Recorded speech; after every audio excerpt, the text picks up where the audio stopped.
IDPS viva. Semaine oyo uti koleka. Batu ya FCC naza koloba na ironie te na parabole te naza ko pointer bango musapi.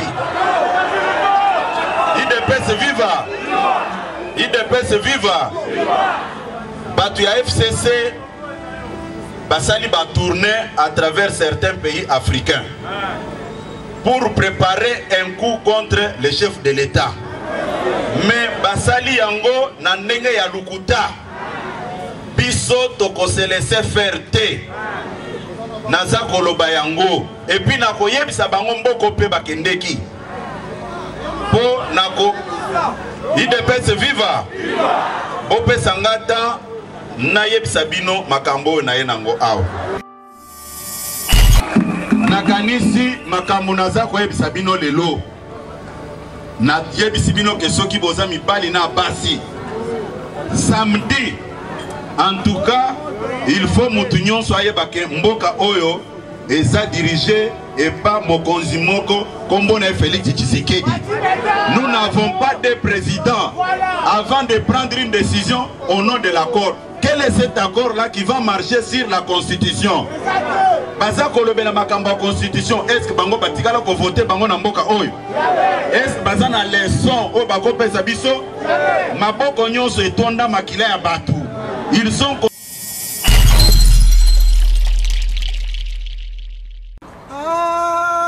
Bologena lela trésor mancour kumbela mokili ei kumbela mokili trésor mancour kumbela mokili talaka yo mukumbi kumbela donc la terre est à toi kumbela yango balobi to s'abonner biso tout na chaîne oyo kumbela mokili tala bango ba jaloux bazo banga mankuru wetu alobaka te tozore mankuru wetu kumbela mokili.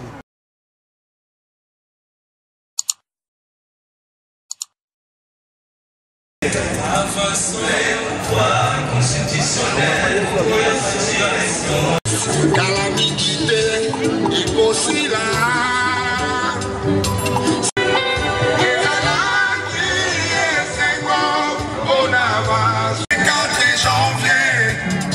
Journée mémoriale.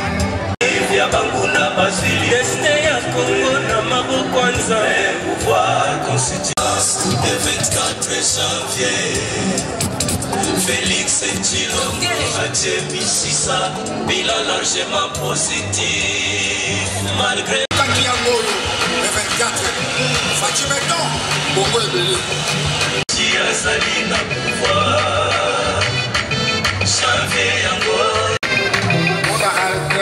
Ce continent Fokae, Manduki et la quitté, Makila et Tanakite, Kinezalaki, Tokokire. Mettez la main à bout de Maboko, le secrétaire général Augustin Kabouya, Tanwazoya, Bobifa, Bazali, Bazolenga déjà. Maïmi qui est l'opiné Kotoboka, Bangozaboto Saboete, Ezaboto Saboete, Maboko Makas pour la Bino Boko, Maboko Makas. Maboko Makas pour la Bino Boko.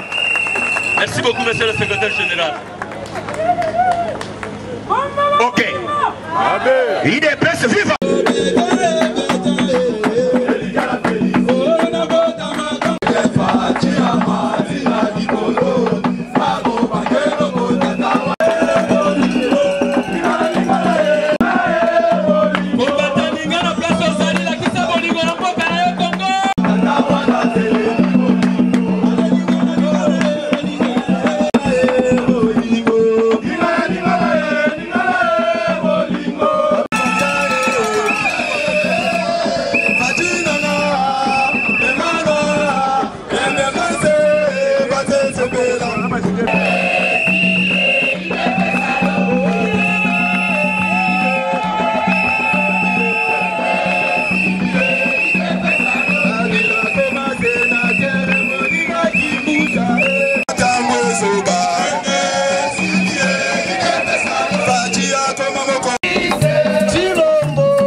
Mobutu Wofati Malamu Atona Bolingo Aboya Kuluna Wofati Malamu Tolinga Kafati Mingi Papa Sosani Monsieur le secrétaire général, Monsieur le secrétaire général, Bata Maboko Pona Mokonzi, Bata Maboko, Telema Bipa Yozali, la Kisarori Oyambaye. Viva! Bana Félix Tshisekedi, viva! Kumbete na Maboko Makasi.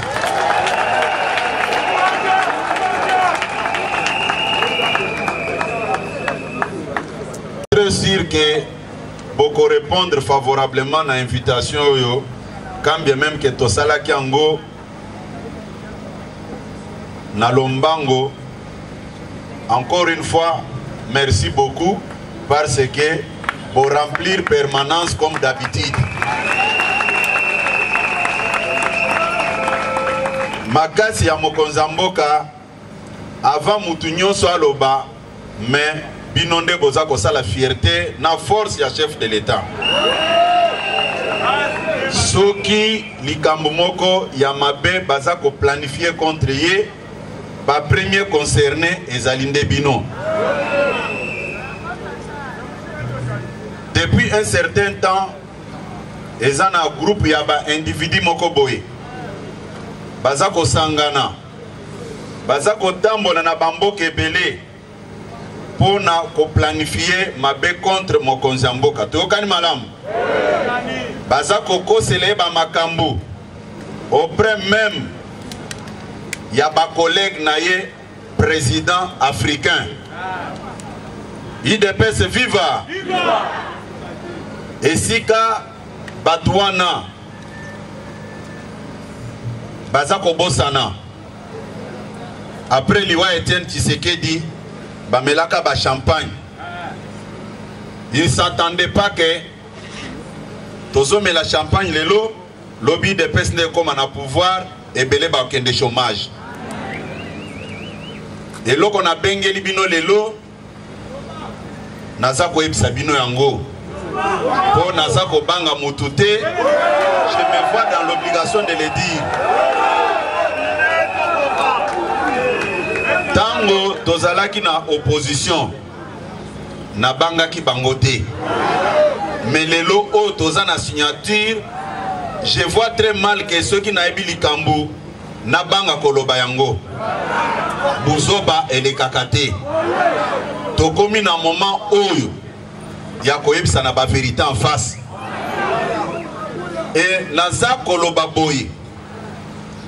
Na okaki batu mususu ba homme politique mususu baza kolobake baza ko préférer rencontre salema entre Mokonzi Mboka na o yazalaki liboso sans ba extrémiste. IDPS viva, IDPS viva. Ngana za ko répondre batouana boy. Pendant tout le temps o babandaki ko sala buzoba contre Mokonzi Mboka bino bozalaki wapi?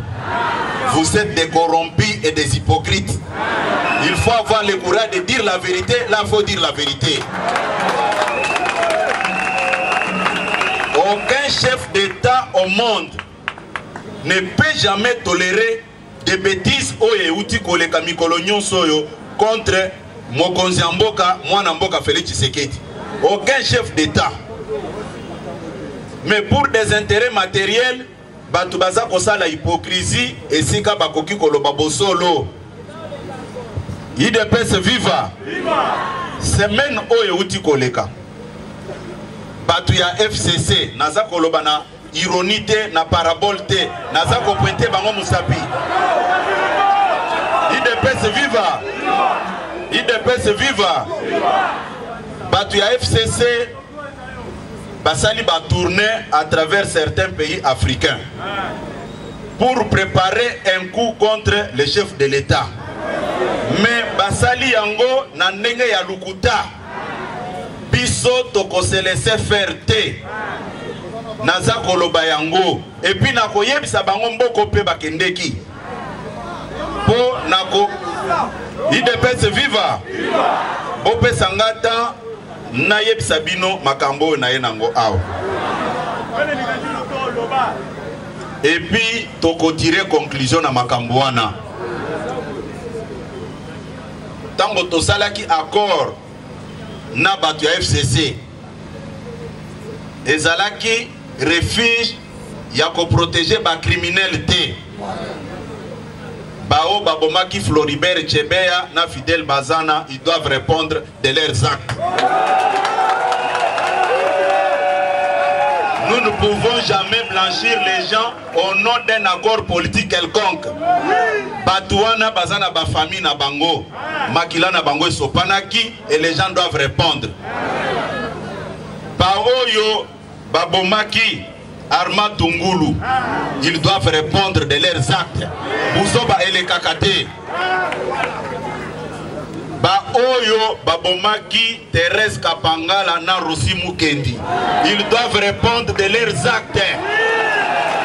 Nous voulons voir comment est-ce que Ebele Bakotambo na Namboko sans toutefois être inquiété. Justice, il faut ça la Moussala Nango. IDPS viva. Tout ça là qui accord mon côté.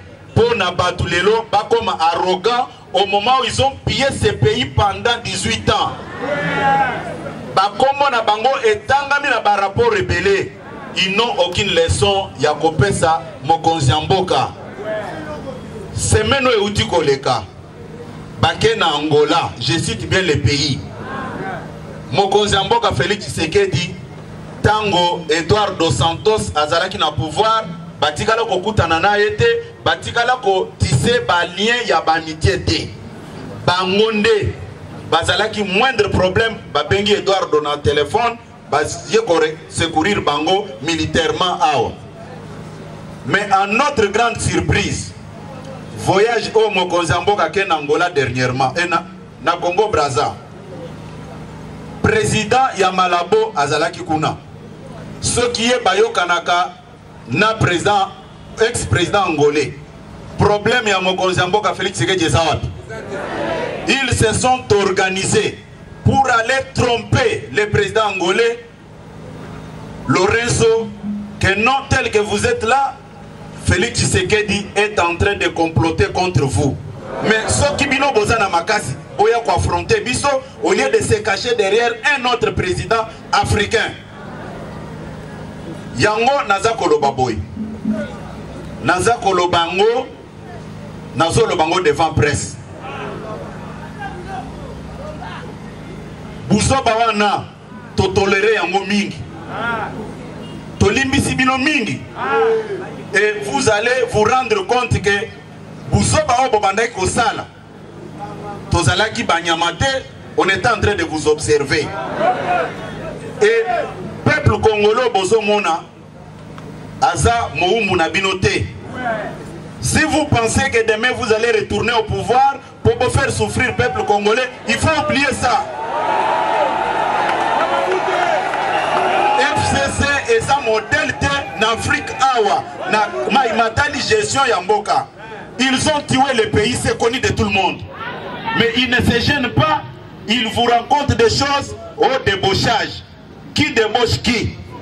Est-ce qu'aujourd'hui ils peuvent nous présenter la liste de tous les membres du MLC au basé Panabango, ceux qui président Jean-Pierre Bembada Tinda Bango Kuna? Leur mode de gestion, c'est le débauchage.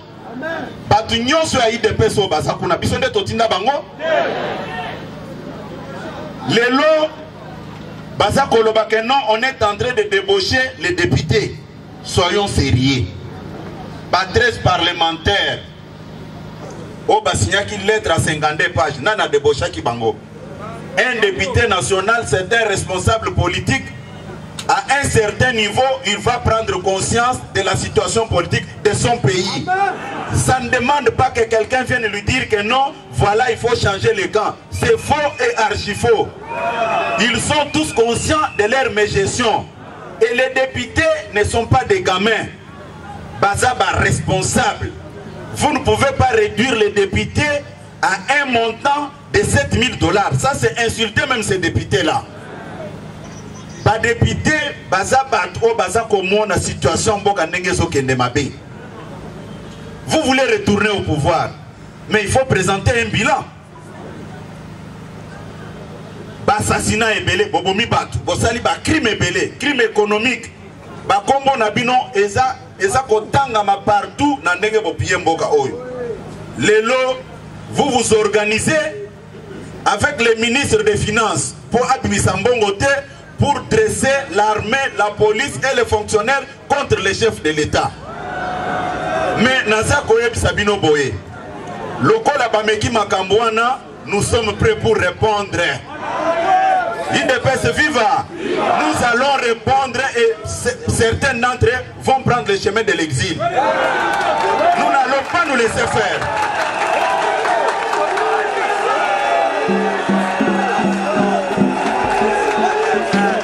IDPS viva, IDPS viva.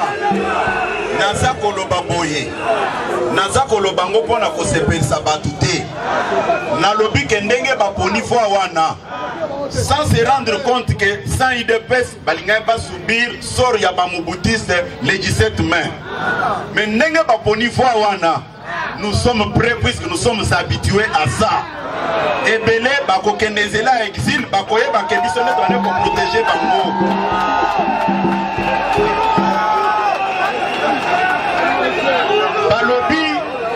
IDPS viva, balobi boye, balingi élection anticipée. N'a ko répondre bango boye. Depuis 2001, batikala ko voter bango te. To ganyaki bango na 2011, basali mangungu, babomi batu na biso ebele. Le 26 novembre 2011, baboma batu na biso na aéroport international d'Andili. Après victoire na biso, Batiaki fait Etienne Tshisekedi na résidence surveillée, Oyaki ko entraîner Liwanaye. Nous n'avons pas oublié ça. Il doit faire très attention avec nous. Nous n'allons pas nous laisser faire. Qu'il se prépare, nous aussi on se prépare.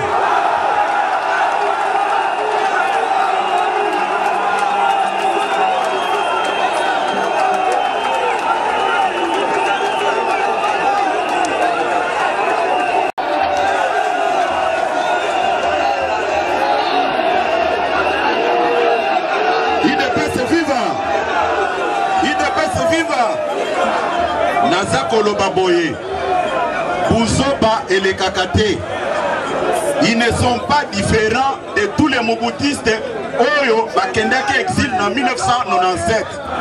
Yango naza koloba boye. Pona kolakisa bango ke mboka Oyo eza sous contrôle ya Félix Tshisekedi. Pona kolakisa que peuple congolais nyonso dans son ensemble est derrière les consultations annoncées par le chef de l'État Oyo aza kosala lelo. Journée de la base au Kosalama le 12, Eza renvoyé à une date ultérieure. Le samedi, marche de soutien sur toute l'étendue de la République. IDPS viva. Yango naza koloba boye. Naza koloba boye. IDPS viva. Nalobi boye. Journée de la base autoprogramma qui pone le 12 et a renvoyé à une date ultérieure. Samedi Oyo, Soki Boza Basina Mibali, il faut Congo Mobimba Eningana, Baye Bakeboza derrière Mokonzamboka, Ba criminel O Bakokiko Sagana Nabisote. Ils nous ont tués quand nous étions dans l'opposition. Nous ne pouvons pas accepter de mêmes bêtises. Tokani Malam. Comme ça, ministre Nabango ya finance. O bayebisi ke kobimisa kambongo te pour na batu ba se soulever contre le chef de l'État. On va régler son problème.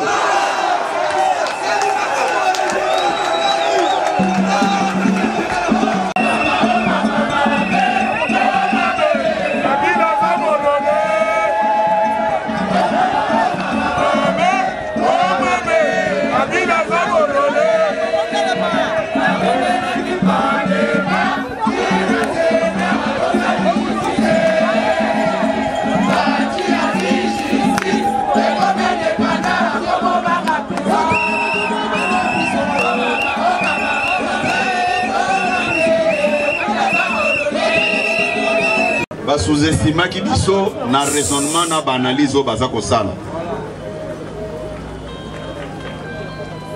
Ndenge naza ko yebisa bino awa baza na gestion ya banque centrale, baza na gestion ya ministère des finances, baza na gestion ya DGRAT, baza ko gérer makambo nyonso ya mbongo.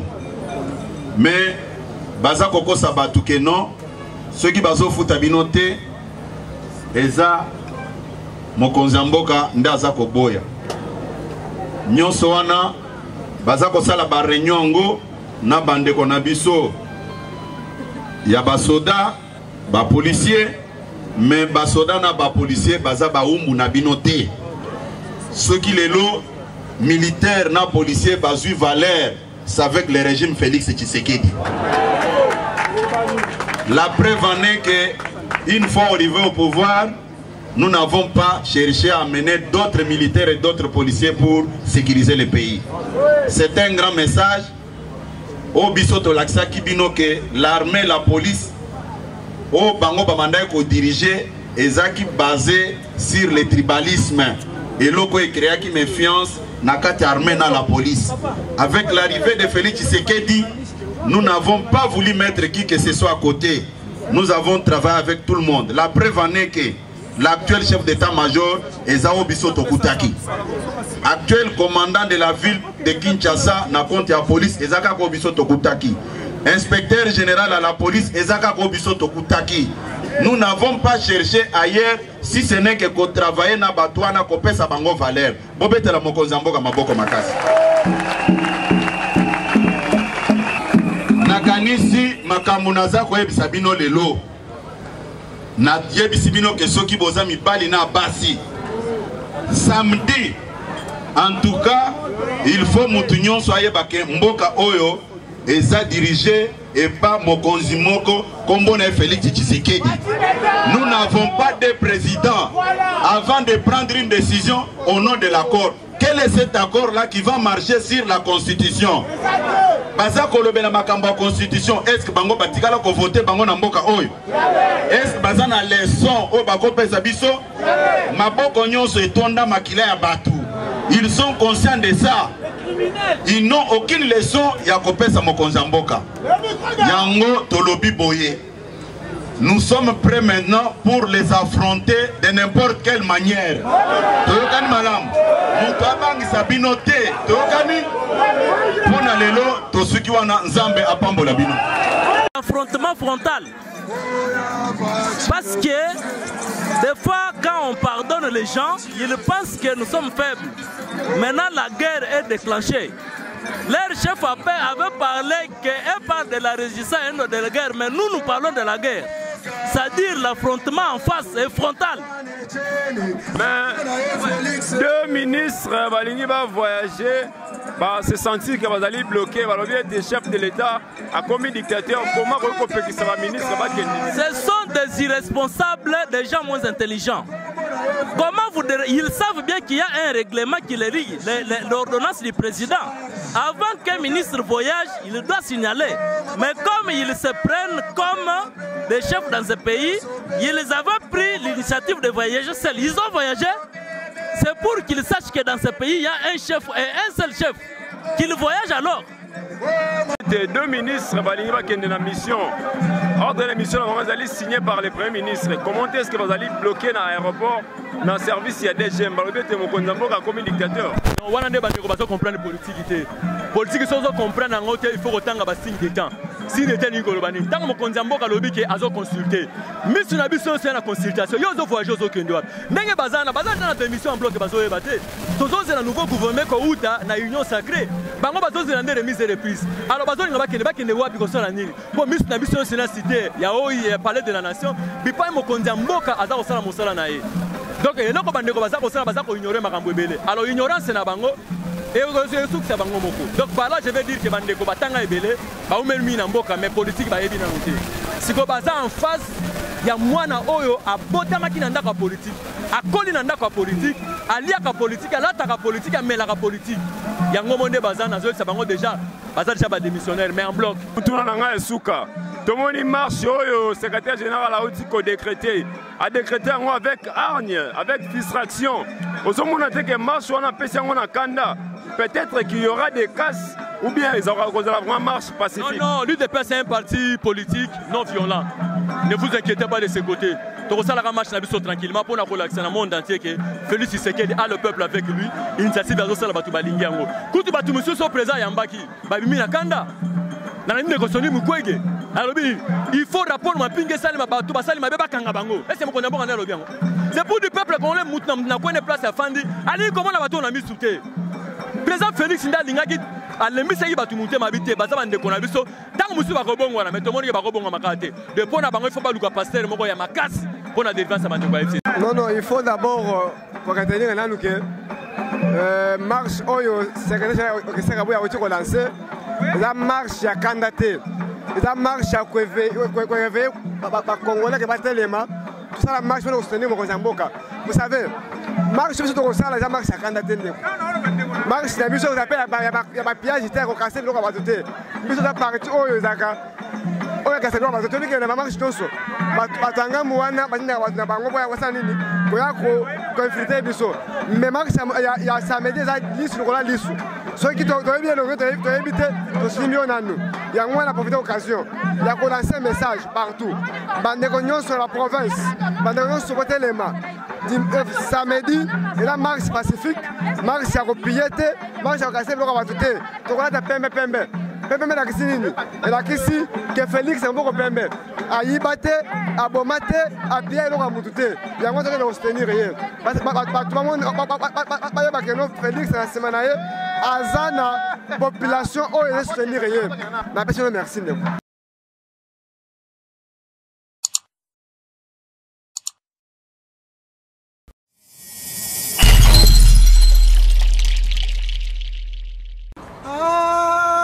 Bologena lela, trésor mancourt, Kumbela mokili Kumbela mokili, trésor mancourt, Kumbela mokili, talaka yo mukumbi, Kumbela donc. La terre est à toi, Kumbela yango. Balobi to s'abonner biso tout na chaîne Kumbela mokili. Tala bango ba jaloué, bazo banga. Mankuru wetu alo bakate. Trésor mancourt wetu. Ouais. Kumbela mokili.